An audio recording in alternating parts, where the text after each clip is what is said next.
蓝莓从小盆換大盆的判斷標準，我的這盆1702已經種了2個月的時間了，1.5加侖的花盆，種下去了以後2個月的時間，上面的枝條長得枝繁葉茂的，結果放在這個台面上，有一天不小心掉下去了以後，把整個一個長枝條、粗枝條給摔斷了2大根。所以說現在來說的話，底下的根也長得很好了。所以說今天這個視頻給大家分享一下，藍莓盆栽我們將的一支苔蘚小苗種了一個小花盆裡面，什麼時候可以盆栽可以移栽了，什麼時候可以移栽了以後該有哪些注意事項。記得點讚加收藏起來，慢慢看哦。你看吧，這個花盆當時是頭朝下，一下子倒扣在地上，而且現在呢還保留一個枝條斷裂的一個枝條，這地方有2個粗枝條已經被摔斷了，而且我把它給扯掉了以後，整個的枝條長勢的話還是不錯的。當時買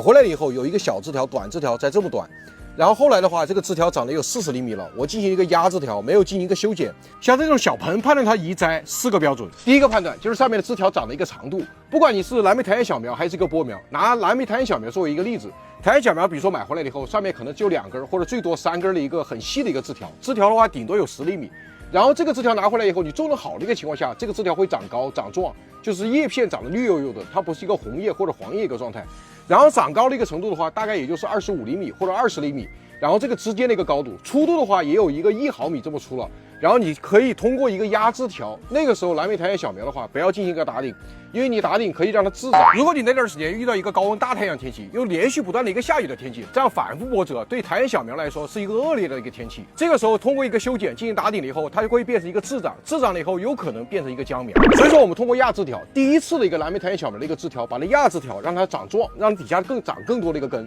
然後壓完枝條，底下會長一些基生枝，基生枝条長上來了以後，再長20厘米的時候，這個是第2批的一個基生枝。然後這個時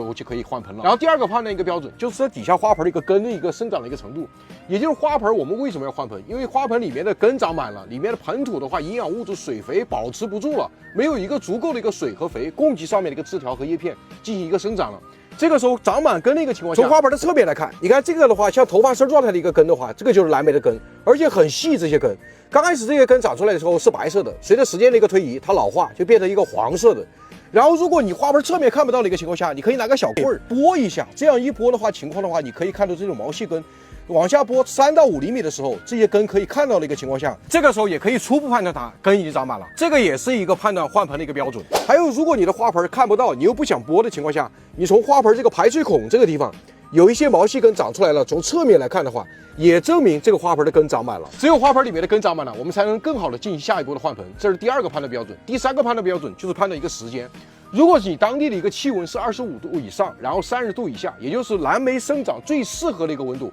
也就是最多1個月，最多1個半月，1個月到1個半月的一個時間，然後這個時候就可以進行換盆。但這個種夠的時間達不到了一個換盆的一個條件，達不到一個換盆的一個時間，這個不是絕對的。你像這一盆，我已經種了將近2個月的一個時間，該換盆了。但是這一盆的話，我已經種了有3個月的時間，你看就是風吹雨曬的，又沒有遮雨，雨水經常進去的話，它底下的根沒長好，根沒長好，上面的一个直觀的表現就是新長的一個水芽點啊，上面開始有點焦邊，然後底下的枝條也是軟趴趴的，沒有變粗變長，所以說這一盆沒有達到一個換盆的一個標準。這一盆下一步的處理，海藻精進行生根，然後進行一個遮雨。如果你當時種下去，溫度或者升高達到35度左右，溫度或者降低達到一個10幾度左右，這樣子的話，你可以把種植的一個時間推移，也就達到一個換盆的一個標準，也就是2個月以上或者3個月左右。第4個判斷標準，也就是上面的一個枝條木質化結構比較多的一個枝條，而且上面的老枝條比較多，這個時候也可以達到一個換盆的標準。該具體怎麼判斷呢？比如說像我們這個枝條，從底下一個細枝條變成粗枝條，然後頂端的細枝條，這樣子的話，它那個枝條我們來看的話，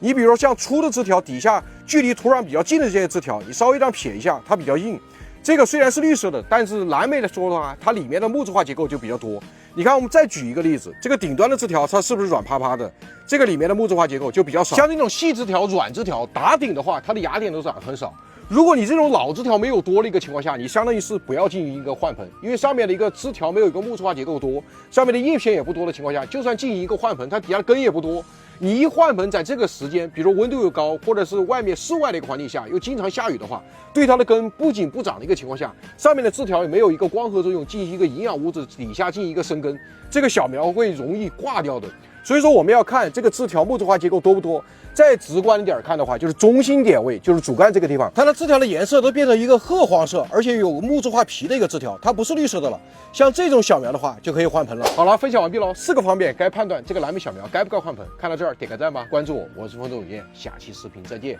拜拜。